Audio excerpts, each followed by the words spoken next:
সম্মানিত ভিউয়ার্স, আজকের এই ভিডিওতে বৈদ্যুতিক লোড সম্পর্কে আলোচনা করব।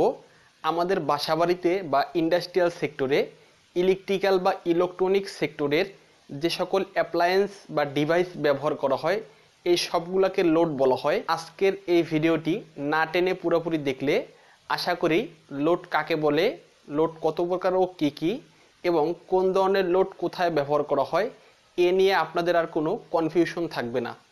আর কথা না বাড়িয়ে মূল আলোচনায় চলে যাই। প্রথমেই আমরা জানব বৈদ্যুতিক লোড বলতে কী বোঝায়। বৈদ্যুতিক লোড শব্দের অর্থ হলো ব্যবহার যন্ত্র। ইলেকট্রিক্যাল সার্কিটের মূল উপাদান 5টি। এর ভিতরে 1 নম্বর উপাদান হলো বৈদ্যুতিক সোর্স।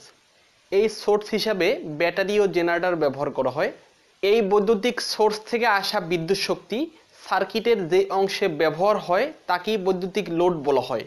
আবার এভাবেও বলা যায়, যে সকল ডিভাইস বৈদ্যুতিক এনার্জি গ্রহণ করে বিভিন্ন শক্তিতে রূপান্তর করে তাকে বৈদ্যুতিক লোড বলা হয়। যেমন বৈদ্যুতিক বাতি বিদ্যুৎ শক্তিকে আলোক শক্তিতে রূপান্তর করে, মোটর বিদ্যুৎ শক্তিকে চুম্বকীয় শক্তিতে রূপান্তর করে, বৈদ্যুতিক হিটার বিদ্যুৎ শক্তিকে তাপ শক্তিতে রূপান্তর করে থাকে। গঠন অনুসারে বৈদ্যুতিক লোড 3 প্রকার। 1 নম্বর ইন্ডাকটিভ লোড, 2 নম্বর রেজিস্টিভ লোড, 3 নম্বর ক্যাপাসিটিভ লোড। এখন আমরা আলাদা আলাদাভাবে জানব ইন্ডাকটিভ লোড কাকে বলে এবং কোন কোন লোডগুলো ইন্ডাকটিভ লোড।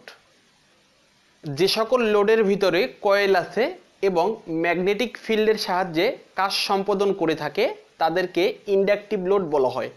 আমাদের দেশের 95% লোড হলো ইন্ডাকটিভ লোড। এই ইন্ডাকটিভ লোড শিল্প কারখানায় বহুল ব্যবহৃত। চোখ coil, fan, motor, compressor, generator, transformer ইত্যাদি। এখন আমরা রেজিস্টিভ লোড সম্পর্কে জানব। যে সকল লোডের রেজিস্ট্যান্স বেশি থাকে এবং বিদ্যুৎ শক্তিকে তাপ শক্তিতে রূপান্তর করে তাদেরকে রেজিস্টিভ লোড বলা হয়। যেমন সোল্ডারিং আয়রন, বৈদ্যুতিক আয়রন বা ইস্ত্রি, হিটার এবং ফিলামেন্ট বাতি, এগুলো রেজিস্টিভ লোড। এই রেজিস্টিভ লোড আমাদের বাসাবাড়িতে বেশি ব্যবহার করা হয়।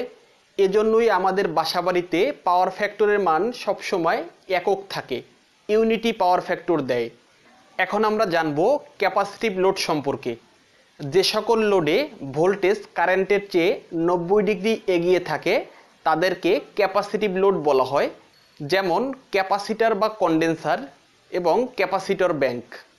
এই ক্যাপাসিটিভ লোডের কারণে পাওয়ার ফ্যাক্টরের মান লিডিং হয়ে থাকে।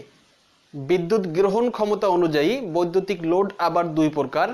1 নম্বরে লাইটিং লোড এবং 2 নম্বরে পাওয়ার লোড।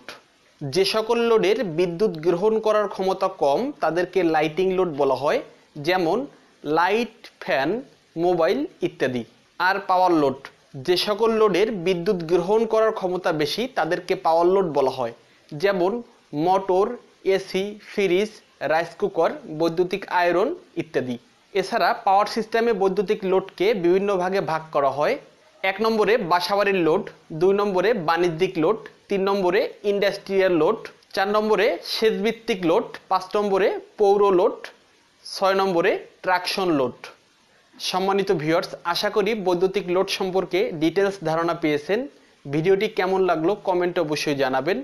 পরবর্তীতে কোন টপিকসের উপরে ভিডিও তৈরি করলে আপনাদের সুবিধা হবে কমেন্ট বক্সে অবশ্যই লিখবেন। ধন্যবাদ সবাইকে।